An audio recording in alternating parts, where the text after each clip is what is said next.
राधे राधे दोस्तों, जैसा कि आप लोग जानते हैं चंद्रिका सिंह के पति घर आ जाते हैं और आरती की थाल दिव्या सजाई होती है, लेकिन चंद्रिका चालाकी से छीन लेती है ताकि चंद्रिका की नज़रों में सारिका ऊंची बन जाए। सारिका से ले लेती है और इधर दूर खड़े हो गए देवर और वसुधा देख रहे होते हैं कि बापू सा घर आ गए। फिर ये दोनों अपने घर चले आते हैं कि चलो हमारे बापू सा कैसे भी ठीक हो गए।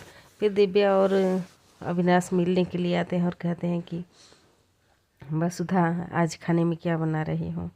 तो कहती है कि क्या बनूँ ही भगवान, मेरे पास तो कुछ है भी नहीं।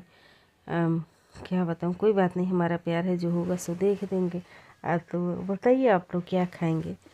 तो मैं खाऊंगा दाल बाटी चूरमा फलाने ठिकाने, ये वो फलाने ठिकाने, गाजर का हलवा, ये वो कई चीज़ों का डिमांड कर देते हैं। कहती है भगवान, मेरे पास तो है भी नहीं, मैं कैसे खिलाऊंगी, क्या करूंगी। दोनों लोग अवाक रह जाते हैं, मेरे पास तो इतना पैसा भी नहीं है किन लोगों के मन का पूरा करेंगे।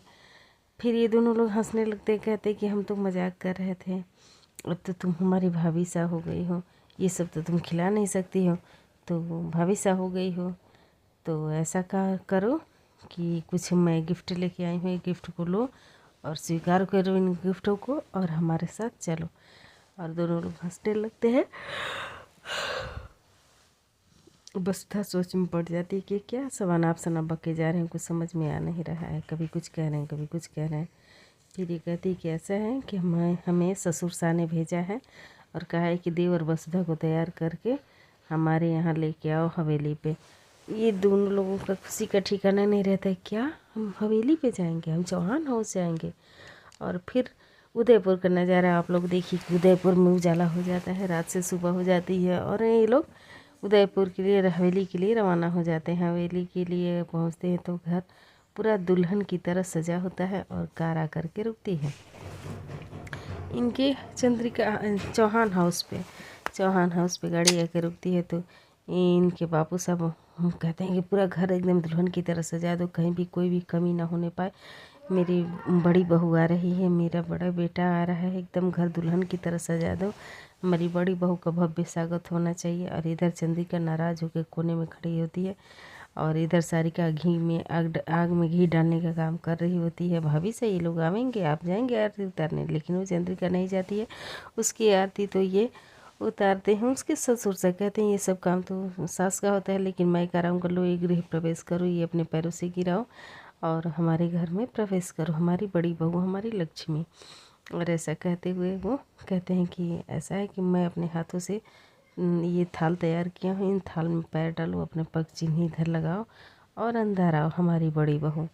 ये सब सुन के चंद्रिका जल भून जाती है और कहती है कि मन ही मन कुछ बोल रही होती है, बड़बड़ा रही होती है और बहुत सारे गिफ्ट देख करके ये पूछने लगती है कैसे गिफ्ट है सारिका, ये कैसे गिफ्ट है, मेरे लिए भाभी से मंगाई है, मेरे लिए भाभी से मंगाई है। लेकिन वो तो मंगाया रहता है उसके ससुर से और अपने बेटे बहू को तिलक लगाता है, वो सर्वेंट के लिए बांटने के लिए मंगाया है कि खुशी से सबको बांटेंगे कि हमारे बेटे को हुआ गया।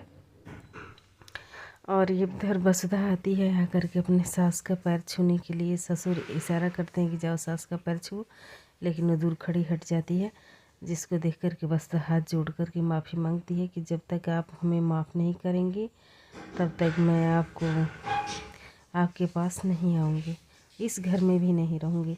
आप जैसा तो सारिका कहती कि तुम नौकरानी हो और बहुरानी बन गई, अब तुम्हें बहुरानी का दर्जा दे, तो हमारे पैर छूने आ रही हो, हमारी बहू बन के आ रही। तो कहती नहीं, मुझे माफ़ कीजिए, मैं इतनी बड़ी नहीं हुई हूँ, मैं अपने बापू सा के साथ सर्वेंट क्वार्टर में रहूँगी और यहीं भी रहूँगी। क्या है कि प्रताप कहते हैं कि तुम यहीं रहो, शर्त रखते हैं, और बस चंद्रिका कहती है कि तुम यहाँ नहीं रहोगे। तो दोनों की बातों को मानती है और सारिका की बातों को भी मानती, कहती कि मैं दोनों की बातों को मानूंगी और दोनों के साथ रहूँगी।